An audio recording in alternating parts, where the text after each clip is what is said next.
Tuan-tuan dan puan yang dikasihi oleh Allah Subhanahu wa taala, bicara kita pada pagi ini insya-Allah tentang kebinasaan lelaki yang mempunyai isteri. Kebinasaan ni macam mana kita tengok? Qala muallif qaddasallahu sirrah, antara kebinasaan yang ditanggung oleh lelaki daripada kelakuan isteri apabila seseorang itu dia berkahwin. Orang yang bujang kurang sikit, orang yang berkahwin ada benda tu di samping dirinya. Sebab apa? Tekanan untuk memenuhi nafkah, tekanan dia. Assalamualaikum warahmatullahi wabarakatuh. A'udzubillahi samil alim minasyaitanir rajim. Bismillahirrahmanirrahim. Alhamdulillah rabbil alamin wa bihi nasta'in ala umuri dunya waddin. Wassalatu wassalamu ala asyrafil anbiya'i wal mursalin sayyidina Muhammad wa ala alihi washabihi ajma'in. Rabbi shrah li sadri wa yassir li amri wa hlul 'uqdatam min lisani yafqahu qawli. Subhanaka la ilma lana illa ma 'allamtana innaka antal alimul hakim. La hawla wa la quwwata illa billahil aliyyil azim. Allahumma salli salatan kamilah wa sallim salaman taman ala sayyidina Muhammad alladhi tanhal bil qadar tanfarj bihil qurab tuqda bil hawaij wa tunalu bihi raghaib wa husnul khawatim wa istasqal ghamamu biwajhihil karim wa ala alihi wa sahbihi fi kulli lamhatin wa nafasin bi'adadi kulli ma'lumin lak wa ba'd. Alhamdulillah, syukur pada Allah Subhanahu wa taala. Kita dipilih oleh Allah Subhanahu wa taala untuk diberikan taufik. Dengan taufik itu maka diberikan kita kekuatan untuk hadir solat berjamaah subuh, untuk duduk seketika berselawat tafrijah kepada baginda Rasulullah sallallahu alaihi wasallam.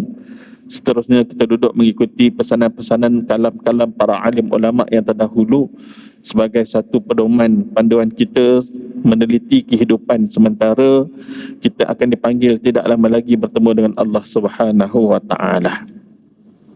Umur kita sangat singkat, sangat sebentar. Semalam pun orang yang balik ke kampung pun anak-anak dia terkorban. Di mana tu? Bentong Bentong. Allahu Rabbi. Nissan Navara dengan Alphard kalau tak silap, begitulah. Moga-moga diberikan kesabaran dan ketabahan kepada mereka yang terkena musibah ini. Dan bersyukurlah pada Allah Subhanahu wa taala, satu nikmat yang besar sebenarnya yang terselit di situ, iaitu apabila terkorbannya anak-anak yang masih kecil.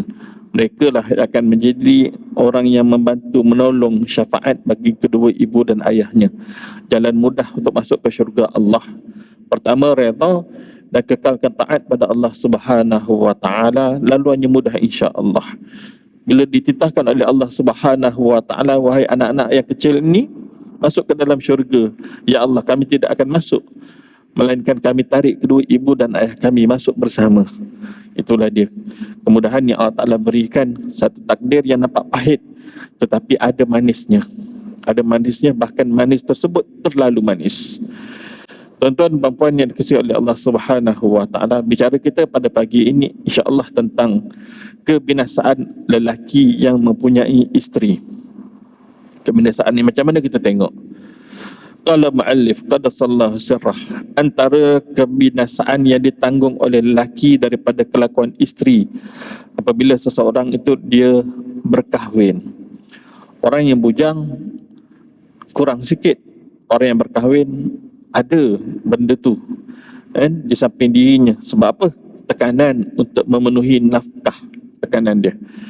Tiada mudah baginya, bagi seorang suami memberi perbelanjaan kepada isteri daripada harta yang halal, yang wajib atasnya memberi nafkah. Bukan senang nak cari pendapatan yang halal. Sebab itu diceritakan bahawa ada sesetengah orang yang dia tidak tahu bahawa dia tu bekerja keras mendapatkan makanan ataupun sumber gaji, pendapatan, allowance yang betul-betul halal ini. Susah payah dia tu siang malam. Ada di antara kita yang macam tu, tuan-tuan ya. Diampuni oleh Allah kerana dia menafkahi anak isterinya tu, bersusah payah tu, dengan pahit jerihnya itu, satu dosa yang tidak terampun kerana sembahyang, satu dosa yang tidak terampun kerana puasa, haji, umrah dan sebagainya, tetapi kerana dia memastikan nak dapatkan yang halal itu untuk anak isteri dia tu, kan? Maka bersyukurlah. Walaupun kesusahan itu ada dalam kehidupan kita, ada orang kerja siang, tak cukup dengan siang dicampur dengan yang malam pula, bawa Grab Food, bawa Food Panda, bawa Shopee punya barang, Lazada itu ini dan sebagainya, macam-macam lah. Kerana apa? Nak pastikan cukup belanja anak bini aku tak nak yang haram. Gitu kan? Baik. Perkahwinan ada sebab yang mendedahkan seseorang kepada menuntut makanan yang haram, terutama pada zaman sekarang ini. Kitab ini dah lama dah, 100-200 tahun dah.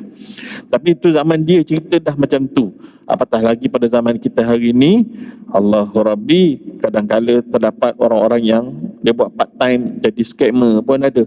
Dia buat part time, kelentong orang sana, kelentong orang sini. Dia ambil gambar, tak tahu gambar siapa, isteri siapa, anak siapa di hospital. Dia kata anak dia minta bantuan sekian-sekian. Kepala yang baby yang kepala besar berair tu pun ada juga scammer-scammer macam tu. Tuan-tuan kena kenal ayat scammer, dia provoke kita nakkan rasa simpati tu ke dalam sangat. Dia letaklah gambar babynya tu, bukan baby dia, baby orang lain. Kami dah putus bekalan susu dah 3 hari, baby tak dapat susu, yang hanya dapat adalah susu tin pekat manis dibancuh. Dia buat macam tu, ayat-ayat macam tu. Hati-hati tuan-tuan, zaman scammer merata-rata hari ni. Baik. Adapun orang yang bujang, pada kebiasaannya ia sejahtera daripada yang demikian itu. Sebab apa? Dia berpada makan apa saja pun okeylah, asalkan halal. Kadang-kadang dia kata, aku tak cukup bulan ni, tapi kalau pergi surau biasanya ada je orang letak makanan, okey je tu, tak ada hal pun kalau dia nak datang, walaupun niat dia nak datang singgah tu sebab nak ambil makanan. Kadang-kadang dia duduk dengar ada majlis ilmu, dia dapat juga tu. Okey, balik pada cerita kita. Kalau orang yang bujang, ada tak dia tekanan untuk mencari nafkah untuk orang yang dia nak kena tanggung? Tak ada. Dia lebih fokus pada dirinya semata-mata. Lepaskan diri sendiri, okeylah. Boleh lepas bayar motor, lepas bayar sewa rumah ataupun sewa bilik, dan lepas untuk makan minum. Maggi pun Maggi lah, mihon kosong pun mihon kosong lah, ataupun dia panggil mihon goreng bodoh namanya. Mihon goreng bodoh namanya, gitulah.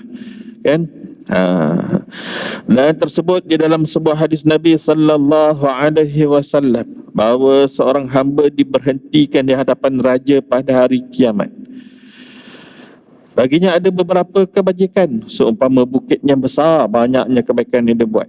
Kemudian dia tanya hal yang berkaitan dengan memelihara ahlinya, yang berkaitan dengan hartanya dan berkaitan dengan dirinya dalam memelihara mereka itu, macam mana kau jaga dia orang.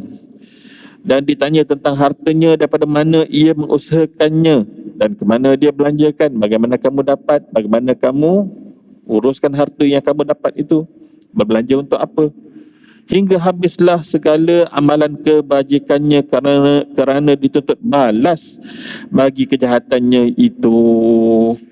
Kita ada orang di bawah tanggungjawab kita, bagaimana kita sara dia? Apakah dengan sumber pendapatan yang bercampur-campur, halal ada, syubhat ada, haram pun ada. Seorang pramugari di Seksyen 5 Bandar Baru Bangi beberapa tahun lepas dia failkan perceraian melalui peguam syar'i. Assalamualaikum. Waalaikumsalam. Ada apa puan, saya nak buat permohonan fasah nikah saya.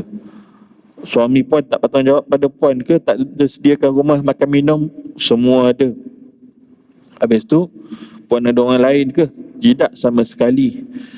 Tak cukup ke belanja? Cukup. Tetapi saya tak nak yang haram ada dalam perut saya, dia kata. Dia dah tak terbang sana sini dah. Dia duduk di bahagian ofis sahaja. Anak adalah 3 orang, 4 orang macam tu. Suami saya kerja sebagai penguat kuasa. Tak tahulah badan mana satu, wallahu alam. Tak pentinglah benda tu. Tapi dia kata apa? Setiap hari ada saja orang masukkan dalam peti surat duit berikat-ikat. Duit berikat-ikat. lain-lain orang. Saya tak tahu apa, saya tak tanya. Kalau tanya pun dia tak jawab. Gitu kan. Duit apa tu tuan-tuan? Bisnes ke? Tak, dia kerja penguatkuasa. Gitu. Kan, kau diam je lah, kau ambil je lah duit tu. Tak cukup kau ambil je mana-mana. Tak mungkin. Dia syak, dia pasti duit daripada sumber yang tak betul. Merata-rata duitnya tuan-tuan. Atas peti ais, tepi TV, dalam kabinet, bawah katil, merata duit. Gitu kan. Lalu dia filekan. Saya tak nak dalam perut saya ada rezeki yang haram. Anak-anak saya pun saya tak reda dimasukkan rezeki yang haram. Dalam sekali memang bercerai lah. Ikut dia lah, dia nak kahwin dengan orang lain, suka hatilah. Mujur, ada iman dia dalam hati dia, biar aku hidup dengan yang halal, bukan yang haram. Gitu ya. Maka para malaikat menyeru dengan teriakan di hadapan orang ramai dengan katanya, inilah orang yang segala amal kebajikannya dimakan oleh sekalian ahlinya yang menuntut balas. Dan ia berkata lagi, hari ini habislah segala amalannya. Kita kena hati-hati ya tuan-tuan. Cari rezeki ni memang kerja orang lelaki. Kalau orang perempuan tu, dia membantu. Itu ya. Tapi ingat, kaum wanita niat membantu, kadang-kadang dia buat bisnes online. Pastikan memang kita betul-betul buat bisnes tu, niat kita betul, cara kita betul, jangan ada cara yang salah mendedahkan aurat itu, ini dan sebagainya. Lagi, khawatir juga dalam pada di bisnes online, tiba-tiba ada downline dia. Ada yang mula memujuk rayu dan sebagainya, tiba-tiba dia dah mula beralih arah daripada suami dia, tiba-tiba dia ada affair dengan orang lain. Ini banyak berlaku. Kesan daripada bisnes online. Bisnes online tak salah. Yang salah, kita on yang lain tu yang salah. Tu dia. Itu kan, banyaklah kes yang datang pada anak yang minta nasihat. Kita nasihatkanlah. Hingga ada tu dia kata, abang nak cari lain, silakan, saya sanggup bercerai sebab saya pun tak boleh nak serve untuk abang, and you can get lost. Amboi. Allahu Akbar. Sampai macam tu sekali. Suami tu ustaz pula tu. Ustaz tu. Tuan-tuan jangan fikir ustaz isteri solehah belaka. Tak. Para nabi pun diuji, para rasul pun diuji. Kita apalah sangat. Nabi dan rasul, sebahagian daripada isteri mereka yang terdahulu, ada yang tak ikut pun, tak beriman pun. Begitu ya. Macam tu tuan-tuan hari ini. Dan diriwayatkan oleh setengah ulama bahawa pertama yang tergantung atas seorang lelaki pada hari kiamat ialah hak ahlinya. Bagaimana kita sempurnakan makan minum, tempat tinggal, keselamatan, ilmu yang kita ajar pada dia. Kita hantar sana hantar sini itu sebahagian sahaja. Ilmu kefahaman agama itu sebahagian lagi. Nafkah buat isteri bukan semata-mata nafkah zahir, makan minum, tempat tinggal. Nafkah batin juga adalah termasuk memenuhi syahwat dia mengikut lunas syarak, dan memenuhi keperluan ilmu yang dia ajar kepadanya, itu juga adalah nafkah batin. Itu ya. Maka wajib kita ajar mereka sebenarnya. Kalau kita tak boleh ajar, kita ajak dia pergi tempat di mana boleh belajar. Kalau kita nak tunjukkan dia, awak hari ni awak kat rumah ke? Okey, awak buka channel YouTube yang sekian-sekian ni. Yang lain jangan buka. Yang merepek ada, yang tak betul ada, yang sesat ada, fahaman yang salah ada, Wahabi ada, Syiah ada, Batiniyah ada. Allahu Akbar. Setengah siasat ada satu kumpulan Batiniyah, Nur Mutiara Mutmainnah. Dan sebelum ni berpusat di Uluyam. Lepas tu berpindah ke Danau Kota, KL, di penthouse atas. Lepas tu PKP, senyap tak datang-datang. Ni wujud pula pejabat baru dekat Kajang. Saya tengah menyiasat ni, benda ni. Sebab dia memang Batiniyah berpusing-pusing tuan-tuan. Bercakap tak sampai ke langit, tak jejak juga ke tanah, terapung-rapung. Macam tu je, tak ada kitab kat depan ni. Cakap gitu je, follower ramai. Orang yang nak menuju ke hadrat Allah dengan jalan pintas. Geng-geng pening namanya. Geng-geng yang pening. Itu dia. Mereka memperbantahkannya di hadapan Allah Subhanahu wa taala. Siapa dia? Ahli-ahli tu. Sekalian ahlinya berkata, wahai Tuhanku, anak isteri kita tu, ambillah bagi kami hak kami daripada lelaki ni. Jangan tuntut balas kami, ya Allah, balas dia. Balas dia. Sesungguhnya ia tiada mengajar kami sesuatu hukum yang kami jahil mengenainya. Jangan kita hanya semata-mata membesarkan anak isteri, cukup makan minum sudah, belajaran sudah, tapi ilmu agama kita tak ajar. Nanti kita kata apa? Nanti dia kahwin, pandailah dia belajar sendiri. Salah. Tanggungjawab kita. Kita suami isteri. Dan lagi ia memberi makan kepada kami daripada harta yang haram, sedangkan kami tiada mengetahuinya. Ada sebahagian daripada kita, dia tak rasuah, dia tak mencuri, kan? Nampak okey lah.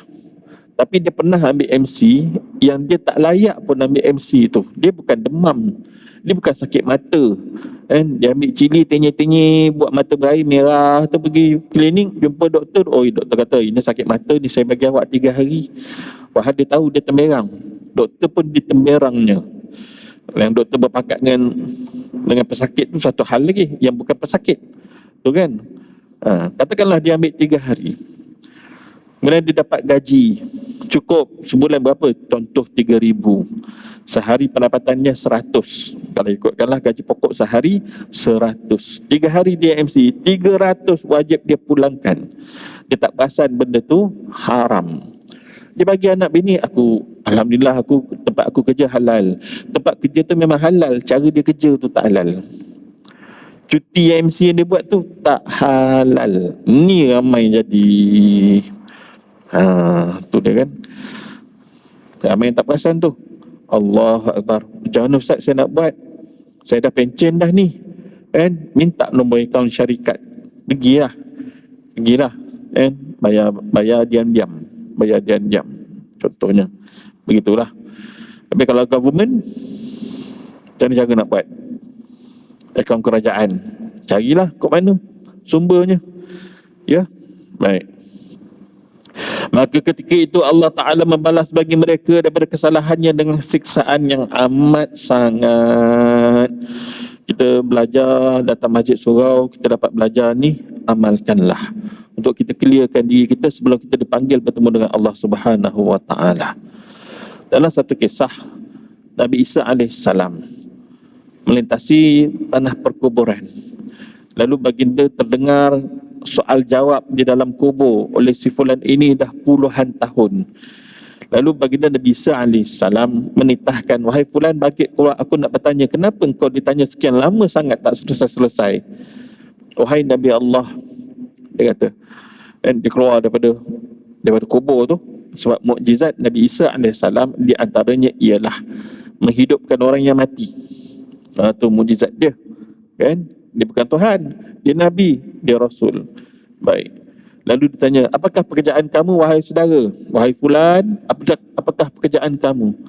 Wahai Nabi Allah, pekerjaan aku hanyalah seorang yang menebas pokok, kan? Menebas pokok, memotong pokok di hutan. Hasil daripadanya aku menyara anak isteri aku jual pokok kayu api. Aku jual kayu api, hasil daripadanya aku sara anak bini aku, dan lebihannya aku sedekahkan. Bagus. Tapi kenapa kamu diazab dengan pertanyaan-pertanyaan ini hingga hari ini? Dah lebih 60 tahun. Ketika itu. Lalu dia beritahu, satu hari ketika mana jualan aku, kayu-kayu api tersebut telah aku jual.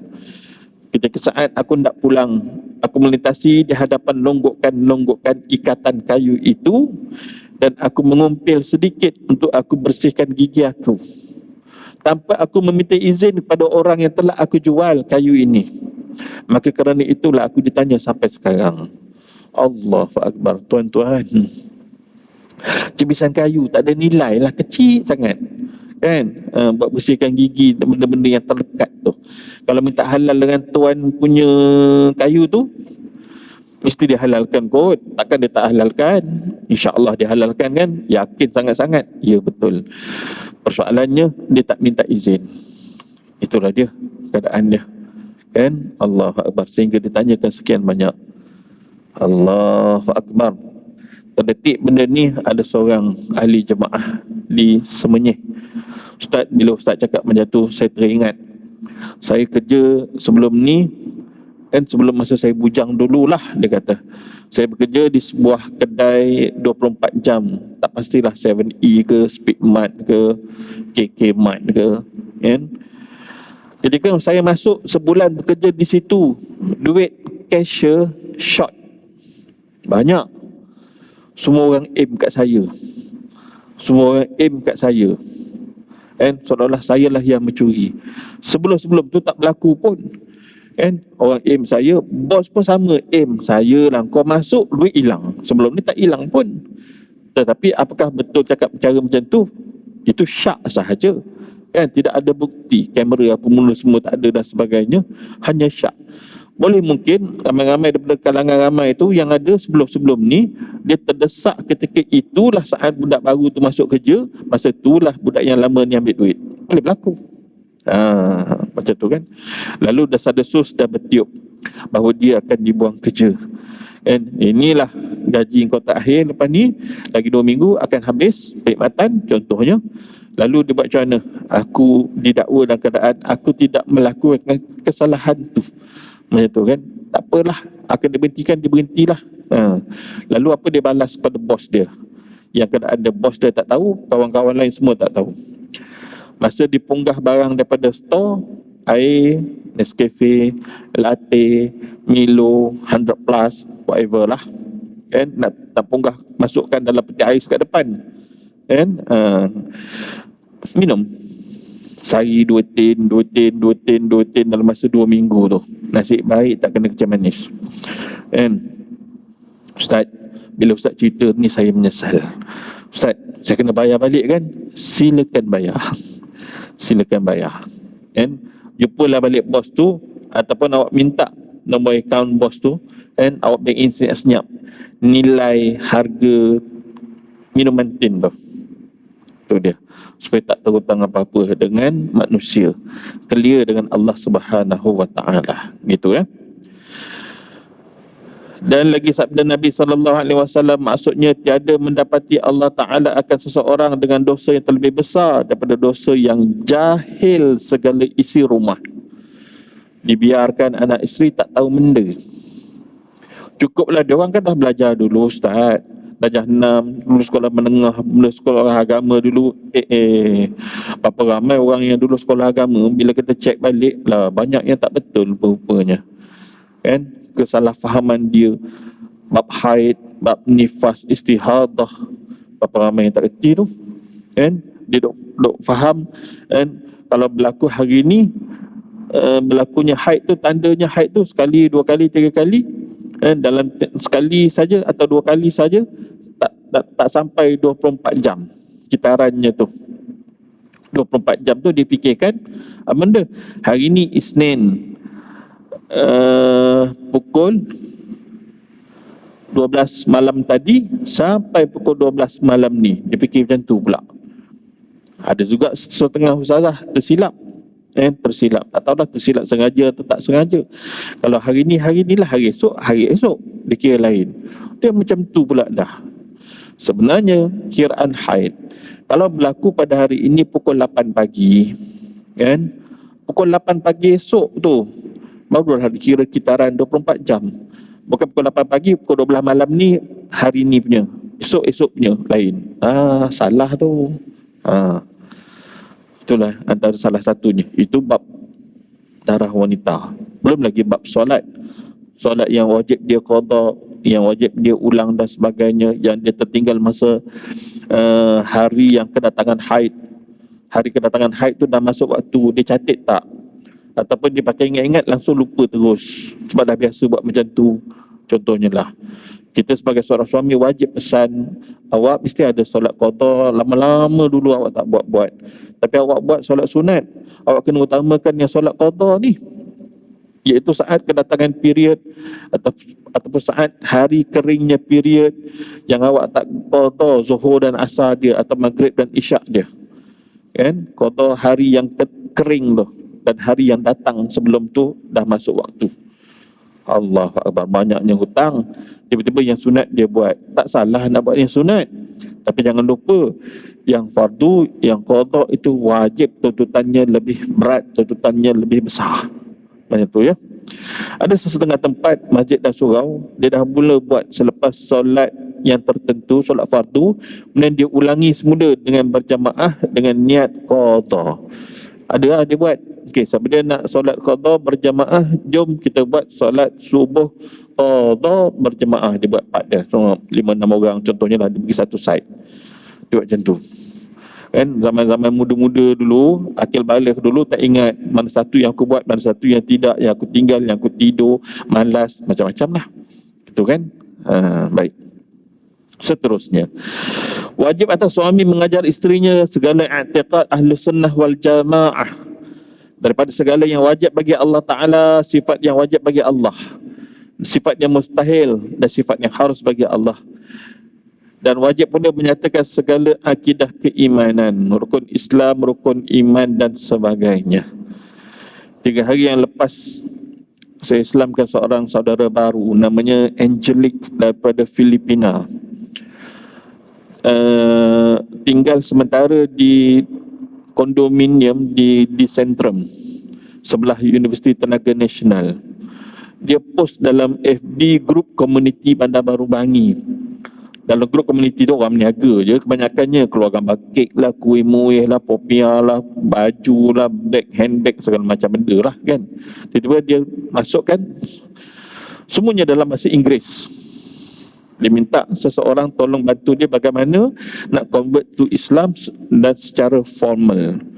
Jadi kawan office saya kan buka melintas Facebook tu dan dia minta nombor telefon orang tu. Lalu dia perkenalkan pada saya kan untuk tolong bantulah. Jadi saya pun deal, kita buat syahadah secara online pada hari Rabu malam selepas kuliah di Pelangi Semenyih. Hari Khamis saya minta dia pergi ke pejabat ni, pejabat Jabatan Agama Islam di Bangi, dan saya bagi location dia. Nanti kita jumpa di sana. Saya akan bawa awak untuk daftar. Kemungkinan akan syahadah lagi sekali, repeat. Malam sebelum tu, hari Rabu, malam Khamis, selepas syahadah, terus meleleh air mata dia. Rupa-rupanya dia seronok dengan Islam ni dah 2 tahun. Dia seronok dengan Islam dah 2 tahun. Comel. Memang comel lote orang dia, tuan-tuan. Umur 25, putih melepak lagi benda semua kan. Dia dah puasa tahun lepas, semayang dah buat dah 2 tahun dah buat dah semayang tu. Tutup aurat dah. Pakaian sebiji macam orang Melayu pakai baju kurung. Gitulah. Cumanya tak tahu apa itu mandi hadas. Wuduk dia tahu, tapi dia tak tahu apa itu mandi hadas. Makanya yang dia semayang tu, time dia period pun dia semayang juga. Yelah, dia hanya belajar dalam kotak fikiran dia tanpa ada guru gitu kan. Lepas tu kita ajarlah satu persatu. Have you done hadas bath? What is that, Ustaz? Hadas bath is for this. Kita ambil lah kopi daripada, kita Google tengok maklumat. Okay, yang ni betul, tepat. Send kat dia. Alright, okay Ustaz, I'll do it now. Saya buat sekarang. Lepas tu kena cari orang yang boleh sampai ke pula ilmu dia, macam mana cara tata cara solat, nak cek cara kedudukan kaki dia ketika sujud dan sebagainya. Belum lagi cerita akidah Ahlussunnah wal Jamaah ni, lain-lain ni. Lepas tu saya bagi pada anak tiri saya lah, dan anak tiri perempuan saya, nanti deal dengan dia, minta bawa ke rumah, suruh dia datang rumah untuk belajar cara dia berwuduk, nak cek, nak tengok. Mana boleh saya kan, tak boleh. Gitu. Allahu Akbar. Dan dia berhasrat nak mengajak mak dan ayah dia di Filipina, di Mindanao, dan 2 adik-adik lelaki dia untuk masuk Islam juga. Sebab dia orang bukanlah Kristian yang begitu betul-betul jaga Kristian, dia tak, tuan-tuan. Rupanya keliling kita yang bangsa asing ni, yang agama lain ni, sama ada Kristian, Buddha, Hindu, ramai daripada kalangan dia orang tak mengamalkan pun cara hidup beragama dia tu. Dia macam hanya semata-mata meraihkan agama nenek moyang aku hormat je. Dia hormat sahaja. Dia bukan pure jaga agama, dia tak pun. Dia dah longgar lah sebenarnya. Dan sangat bagus kalau kita yang kuasai bahasa Inggeris, boleh interaksi dia dengan bahasa Inggeris, silakan. Ada daripada kalangan kita boleh interaksi bahasa Mandarin, dulu belajar di universiti dan sebagainya, ada ambil bahasa-bahasa yang tertentu, silakan. Bahasa Tamil dan sebagainya. Kalau kita bercakap bahasa Tamil dengan orang India, seronok dia. Bila kita cerita dalam bahasa Tamil tentang apa itu Allah, apa itu Rasulullah. Rasulullah itu pemimpin kamu yang sebenarnya, Nabi bagi kamu, juga Nabi bagi aku. Kan? Terkejut dia. Dia akan rasa, bestnya. Senang saja sebenarnya dakwah, tuan-tuan. Mudah-mudahan tuan-tuan juga diberikan kekuatan, at least ada dalam niat dalam hati ni, ya Allah izinkan aku sekurang-kurangnya dalam hidup aku ini dapat Islamkan seorang. Gitu kan? Niat mudah-mudahan kawan-kawan lama kita yang di sekolah, di college, di universiti yang baik-baik tu, kesian dia kalau keadaan dia meninggal dunia tak beriman pada Allah, kekal dia dalam neraka Allah. Itu cerita sebahagianlah tuan-tuan ya. Lebih-lebih lagi anak isteri kita, zuriat kita, keturunan kita, isteri kita. Kita bukan nak masuk syurga seorang, kita nak masuk sekeluarga. Maka kena ajar, kena didik, kena pimpin. Begitu ya. Dan demikian lagi wajib atas suami mengajar ahlinya keluarga tu hukum sembahyang dan sebagainya daripada segala yang halal dan yang haram, seperti meninggalkan mengumpat, mengadu-ngadu dan memelihara daripada segala najis, bab taharah, semua kena tahu belaka. Jangan kita kata nanti dia besar, dia tahulah, dia pandailah sendiri bila dia dah kahwin nanti. Salah. Terang-terang salah. Nabi SAW pesan, kan, didik anak dengan solat umur 7 tahun. Umur 10 tahun kalau dia tak solat boleh dirotan dengan mendidik. Itu tujuan dia kan. Ini dah 20 tahun tak sembahyang-sembahyang. Nanti tiba-tiba kita kata nanti pandailah dia bila dia kahwin. Bila dia kahwin, dia sembahyang ikut-ikut orang. Dia tak belajar, dia tak tahu yang mana sah, yang mana batal. And wirid tu pun mujulah kita wirid berjemaah. Kalau wirid seorang-seorang senyap-senyap semua macam yang Wahabi suruh tu, kan, dia sendiri pun tak tahu macam mana cara berwirid. Itulah. Kan? Baik. Dan demikian lagi wajib atas suami belajar perbicaraan mengenai haid dan hukumnya. Suami kena belajar rupa-rupanya. Tapi selalu buat kelas ni ustazah, audience dia isteri-isteri orang, anak dara orang. Minta maaf cik, yang ni kelas untuk wanita sahaja. Sudah, kita pun nak belajar juga. Rupanya tuan-tuan, sebenarnya ramai para asatizah, ustaz-ustaz mengajar bab haid dan nifas. Ustaz Hazim, Haznan, Ustaz Ramzi, Omar, Imam Satu, Masjid Bandar Utama, siap buat buku lagi. Ustaz Said apa pula yang saya baru dapat iklan semalam, mengajar tentang bab haid dan nifas. Elok kalau hadir tu, suami isteri hadir sama, kenal. Macam ni beberapa jenis darah dia.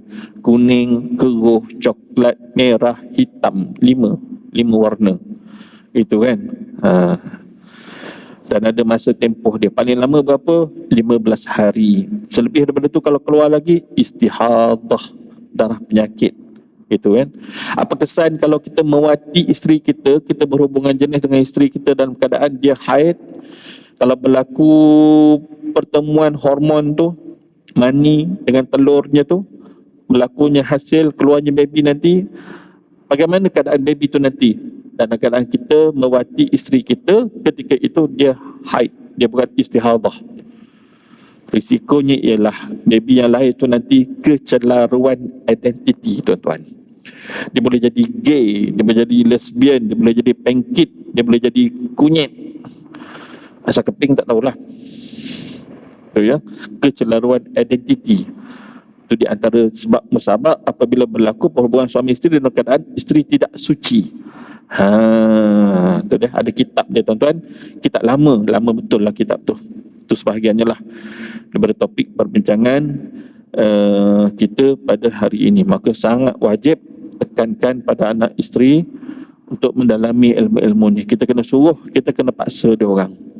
Dan kehidupan kita atas dunia ni perlu kita cari harta benda dengan ilmu yang kita belajar, skill itu, skill ini dan sebagainya. Tetapi jangan lupa bahawa kita akan dihadapkan bertemu dengan Allah Subhanahu wa taala. Kena beramal. Beramal itu mesti dengan ilmu yang faham dengan betul, laksanakan dengan betul dan ikhlas kepada Allah Subhanahu wa taala. Itulah sekadarnya untuk pagi ini. Mudah-mudahan kita dapat mengamalkan apa yang telah kita belajar, supaya kita dapatlah membentuk keluarga kita baiti jannati, rumahku syurgaku, dan ahli-ahli keluarga kita dan diri kita adalah bakal ahli syurga. Allahumma amin ya rabbal alamin. Allahumma ja'alna minal muradin, Allahumma ja'alna minal majzubin. Moga-moga ada natijah yang terbaik insya-Allah. Aku qouli hadza wa astaghfirullahal azim li wa lakum. Wassalamualaikum warahmatullahi wabarakatuh. Bismillahirrahmanirrahim. Allahumma fakkihna fid din waftah lana futuhal arifin waj'al a'malana khalisatan liwajhikal karim. Allahumma rizqna fahman nabiyyin wa hirzal mursalin wa ilhaman malaikatil muqarrabin bi rahmatika ya arhamar rahimin. Allahumma jam'ana hadha jam'an marhuma wa tafarraqna min ba'dihi tafarraqan ma'suma. Maulana da'awahum fiha subhanakallahumma wa tahiyyatuhum fiha salam wa akhiru da'awahum alhamdulillahi rabbil alamin. Taqabbalallahu minna wa minkum.